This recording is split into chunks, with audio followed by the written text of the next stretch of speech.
आज ही के दिन यानी 26 November we the people of India ने रिजॉल्व किया था कि इंडिया को sovereign socialist secular democratic republic बनाएंगे एंड इसके सिटीजन्स को सिक्योर करेंगे justice, liberty, equality and fraternity. और आज ही के दिन कॉन्स्टिट्यूएंट असेंबली ने 26 नवंबर 1949 को कॉन्स्टिट्यूशन को अडॉप्ट इनैक्ट किया था और हमें इस कॉन्स्टिट्यूशन को दिया था। So my dear friends, I Priyanka Kumari welcome you all on the PSC nuts. और आज के दिन इस टोन में I want to introduce with you revolutionary idea to read polity and constitution. Okay, so basically what we are going to do is going to read polity and constitution through MCQs, right? Polity and constitution through MCQs. Okay, so you will ask कि what is new in this? There are so many platforms doing daily MCQs. There will be at least 100 videos, more than 100 videos, 1000 videos dealing with this kind of MCQs. So what's different in this? My dear friends, here lies the answer. You know, the MCQs, I will not diminish any other platform. Rather, I would say what we are going here, that will be different. You know, I am associated and I have been associated with so many institutes for long in different forms, in different positions. So I know the quality of content and who makes those MCQ and how much effort is being put behind framing those MCQs. The MCQ formation and discussion is mere an exercise, the routine exercise. Just MCQs बनाने के लिए बनते हैं. Those MCQs are not targeted. There will be like teacher is coming on the platform, वो MCQ पढ़ रहा है, ABC, correct answer, not correct answer and leaving. So 2-3 issues हैं जो हम यहाँ पे उसको प्लग करेंगे, यानी what we will be dealing कि ये जो हमारा एक्सरसाइज होगा इंडियन पॉलिटी एंड कॉन्स्टिट्यूशन का, this will be an all inclusive exercise. How? You'll ask how? So here on PSC Nuts, what we'll be doing, our questions will be not some sporadic and random. Our questions, what we'll discuss here, will be based on the thorough analysis of the previous year questions asked by UPSC, BPSC. Majorly we will be sticking with these two examinations and rest will fall within this permit, right? So we will, what we do, firstly we will analyze the previous year question ki okay, if UPSC is supposedly asking, let's suppose कि UPSC अगर preamble से सवाल पूछ रही है, अगर UPSC preamble से सवाल पूछ रही है तो किस तरह के सवाल पूछ रही है? You know, even BPSC has restructured itself entirely on the same pattern of UPSC, so there will be no कोई divergence नहीं होगा, right? So we'll be analyzing. हम कोई फैक्ट्स नहीं पूछेंगे, रैंडम बस की फॉर्मेलिटी के लिए MCQs बना दिए, कुछ भी डाल दिए, है ना. सो इवन हमारा टारगेट होगा कि सपोज प्रियम्बल है तो पूरे प्रियम्बल को कितने प्रियम्बल में क्या क्या ऑब्जेक्टिव्स है, कब इनैक्ट किया गया था, इसके डिफरेंट इसके कीवर्ड्स के मीनिंग क्या है, सुप्रीम कोर्ट के कोई जजमेंट्स हुए इस पे, इसकी अमेंडेबिलिटी के क्या प्रोविजंस है, बेसिक स्ट्रक्चर में कितना आता है प्रियम्बल. एवरीवन राइट्स कि preamble is a part of the basic structure. No, preamble is not a part of the basic structure, but some of its provisions are, you know. So here what we'll be doing, we'll try to begin with 5 questions a day. Later on we'll shift on 10 questions a day. The questions will be framed by myself. I am not going to delegate these things to some other person, because when we delegate something, the quality of quality जो है वो dilute होती है. जैसे जैसे administration बड़ा होता है, क्वालिटी जो है वो एवरेज पे ही रहती है. So here the questions will be framed by myself. I'll be analyzing the questions and I'll be directing that to you. So preamble को जब हम करेंगे तो ओके 3-4 वीडियोस या क्लासेस होंगे, उन पे MCQs बनेंगे, but post doing that you will be thorough with every factual knowledge and analysis of every part of it. Say for example अगर historical underpinnings की बात करें, सो आपका जो क्वेश्चन होगा, कभी आपसे बीपीएससी या यूपीएससी ये नहीं पूछेगी कि सेंट्रलाइजेशन किस एक्ट में लाया गया था. ये बहुत ही नाइव सा सवाल है और it's not up to the mark कि यूपीएससी ऐसा पूछ सकती है नो इन द वियर्ड, अगर उनका कोई ऐसा वियर्डेस्ट ऑफ द ड्रीम आ जाए तो, राइट.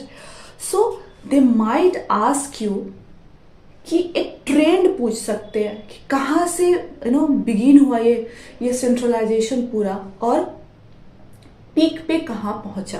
सो इस तरह की एनालिसिस के साथ आपसे क्वेश्चन पूछा जाएगा. इस तरह से जब जेनेसिस पूछा जाएगा, क्वेश्चंस आपके सामने लाए जाएंगे और वहीं के वहीं उस टॉपिक को डिस्कस कर दिया जाएगा. से फॉर एग्जांपल सिविल सर्विसेज का जो ओपन एग्जाम इंट्रोड्यूस हुआ था वो कब हुआ था, बड़ा ही नाइव सा सवाल है, बट इसकी जेनेसिस आप कमेंट में बता सकते हैं कि किस एक्ट के तहत ओपन सिविल सर्विसेज का एग्जाम इंट्रोड्यूस किया गया था इंडिया में. But if I ask you कि इसका जेनेसिस कहाँ से हुआ था, यू माइट बी फंबल, आप फंबल कर सकते हैं, आप कंफ्यूज हो सकते हैं. So these are the areas where I am going to emphasise. वो क्वेश्चंस रूटीन क्वेश्चंस नहीं होंगे, क्वेश्चंस बहुत मेहनत मशक्कत और एनालिसिस के बाद बनाए जाएंगे और ऐसा बिल्कुल भी नहीं होगा. अगेन 2 चीजें हम करेंगे कि कोई एक टॉपिक उठा रहे हैं तो उस टॉपिक को कवर कर दे हम, और उस टॉपिक में जितने इंपॉर्टेंट फैक्ट्स हैं,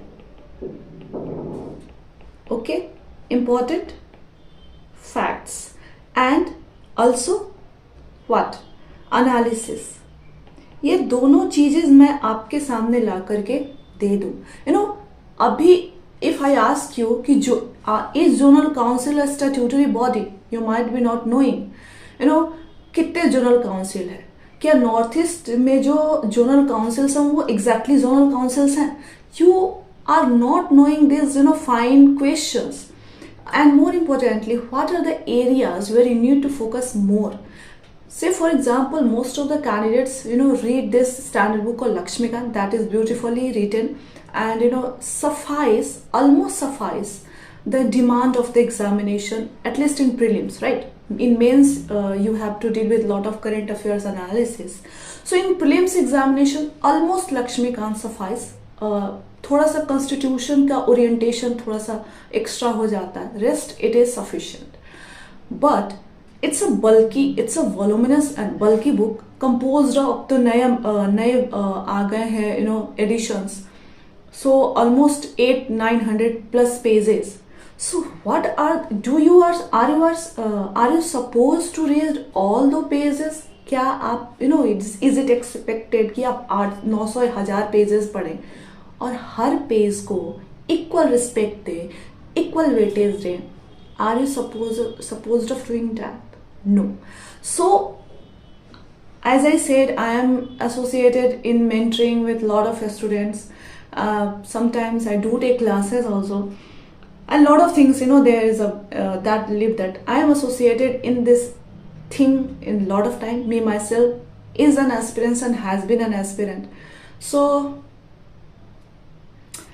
my intention here is कि पॉलिटी को MCQ के थ्रू इस तरह पढ़ा दो कि आपको किसी और चीज की जरूरत ना पड़े.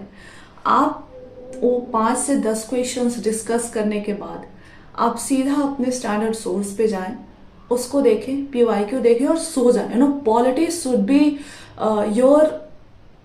जब पढ़ते हैं तो लगता है polity is easy, but when you right an answer, when you deal with MCQ, specially the which UPSC frames, not here framed by me or someone else, that is very tricky. Finer nuances UPSC ढूंढती है. So उन finer nuances को कोशिश करेंगे यहाँ पे polity and constitution through MCQ से कि हम इसको फिल करें. सो दिस इज व्हाट यहाँ पे जो डिफरेंस क्रिएट किया जाएगा, यहाँ पे ये किया जाएगा, यू नो. सो ये तो this will be the difference on PSC Nuts from other channels. I am not going to demean anybody else. सब अच्छा काम कर रहे हैं, you know. So okay, so what, ये तो क्लियर होगा हाउ हमारा मोडस ऑपरेंडी क्या होगा. What will be our modus operandi. So in beginning we will begin with 5 MCQs a day. 5 MCQs a day. We'll begin with, you know, सिलसिले वार ढंग से चलेंगे, रैंडम नहीं चलेंगे, चैप्टर वाइज चलेंगे, टॉपिक वाइज चलेंगे. Okay, so we'll begin with 5 MCQ a day. There will be 5 MCQs that will be of multiple choice question. You know, जिस तरह से UPSC पूछती है उस तरह के क्वेश्चंस होंगे आपके सामने, मल्टीपल चॉइस होंगे. और 5 MCQs, उनका एक्सप्लेनेशन, उनके पीछे का क्या कंसेप्ट है, उन सबको वहीं के वहीं डील कर देंगे. सपोज फॉर एग्जांपल अगर अमेंडमेंट आर्टिकल 368 से सवाल आता है तो आर्टिकल 368 को आर्टिकल 3 से भी रिलेट करना होता है, यू नो. और इसका आर्टिकल 368 में प्रेसिडेंशियल रिकमेंडेशन इज बाइंडिंग. तो ये कब बनाएगा, तो पूरा का पूरा वही कर देंगे. ऑफ कोर्स सारे कंसेप्ट एक MCQ में नहीं आ सकते, तो जो वहां पे नहीं होंगे वहां के वहां कवर भी कर देंगे. क्योंकि एक में हम कितने चॉइसेस में आपको दे सकती हूँ, 3 और 4. डिफिकल्ट तो बनाना नहीं, इंटेंशन है कि सिंपल रखा जाए. तो जो मोस्ट इंपॉर्टेंट फैक्ट्स होंगे वहां पे कवर किए जाएंगे एंड रेस्ट वहीं के वहीं कवर कर दिए जाएंगे, ताकि आपको यू नो सुपरफिशियल कवरेज ना मिले, ऐसे छू के निकल जाने वाला कवरेज ना मिले कि यहाँ के अलावा भी कुछ और करना पड़े. So this is how we are going to do daily. We will begin with 5 questions MCQs, क्योंकि इसके लिए मुझे अलग से जोन में जाकर के MCQs फ्रेम करना है, सारी चीज़ें करनी होंगी. एंड ये मेरा प्लेटफॉर्म है, सो आई लाइक कि मेरे प्लेटफॉर्म पे जो कंटेंट हो, you know, that should be of supreme quality, वो मैं इंश्योर करूँगी. So we'll start with 5 questions a day. We'll do it we'll do keep it 5 to 6 days a week. कोशिश करेंगे कि 6 डेली तो कोशिश करेंगे. दूसरा चीज हम कोशिश करेंगे कि 6 days अ वीक रखें. 6 days अ वीक रखेंगे तो हमारे 30 MCQs हो जाएंगे. और 30 MCQs of UPSC level is good, very good, you know. उनका एनालिसिस, ये MCQs के PDF एंड इनका एनालिसिस आपको क्लास के बाद टेलीग्राम पे मिल जाएगा. We'll have our class and post that. I'll post these PDFs in Telegram channel जो questions के होंगे. और टेलीग्राम चैनल PSC Nuts है, लिंक डिस्क्रिप्शन में होता है, आप वहाँ पे ज्वाइन कर सकते हैं. एंड आवर क्लासेस इधर will be in late like 9 PM पे होगी हमारी क्लासेस, या फिर मॉर्निंग के. I post videos in morning. I think I keep it in 9 PM only, क्योंकि यही मेरे लिए सुटेबल होता है. So I try to post videos इधर ऑन 9 PM और in the morning. The timing 1-2 दिन में ये टाइमिंग का भी क्लैरिटी आ जाएगा. So this will be our modus operandi. 6 days a week we are going to have. We will be beginning with 5 MCQs. 5 MCQs से शुरुआत करेंगे. And with the time, as you know, your stamina to concentrate and grab the concept increases. हम 5 को 10 करेंगे. So 10 MCQ a day, 6 days a week, 60 MCQ, at least 2 to 2.5 chapters, 2 chapters at least a week. That is very good. Prelims is coming. BPSC 17th BPSC is also coming. So this is going to be very helpful for the aspirants of 17th BPSC and you know UPSC 2024. सो ये बिल्कुल app time है to initiate this. और मुझे ऐसा लगा कि आज constitution day के अलावा you know it could not be कोई और इससे अच्छा दिन नहीं हो सकता where I should you know announce this initiative. I should begin this initiative. So आप बिल्कुल पॉलिटी एंड कॉन्स्टिट्यूशन के लिए, बीट यूपीएससी और बीपीएससी, आप बिल्कुल निश्चिंत हो जाएं. And later on once this initiative comes into momentum, थोड़ा सा ग्रैब कर ले, तो I will try to cover your geography also. Okay, so firstly I am beginning with polity. कुछ दिनों बाद जब ये इनिशिएटिव मोमेंटम पकड़ ले तो मैं जियोग्राफी भी लेकर आऊंगी, Indian geography and world geography through MCQ for UPSC and BPSC and other state services examination. But for till now हम इसको स्टिक रखेंगे पॉलिटी एंड कॉन्स्टिट्यूशन के लिए. So with these words I congratulate all of you that आप ऐसे you are born on this land जो कि south Asia में क्रैडल ऑफ होप कहा जाता है. हमारा एक ऐसा देश है जो सराउंडेड है ऐसे कंट्रीज से जो फेल्ड कंट्रीज हैं. फेल्ड कंट्रीज मतलब जिनका कॉन्स्टिट्यूशन मल्टीपल टाइम्स फेल हुआ है, और इन सब के बीच में हमारा संविधान आज भी वैसा ही मजबूत खड़ा हुआ है और हमें एक डायरेक्शन देता है. ये कहते हुए मुझे गुजबम्स आ रहे हैं. Anyways, so I congratulate all of you. और ऐसे संविधान को और हमें बाकायदे अच्छे से पढ़ना है और एग्जाम के पर्सपेक्टिव से पढ़ना है, और ऐसे पढ़ना है कि एग्जाम भी निकले और हम संविधान को एंड कॉन्स्टिट्यूशन को एंड पॉलिटी को अच्छे से समझे भी. So with this words I thank you all for tuning into PSC Nuts. Have a good night.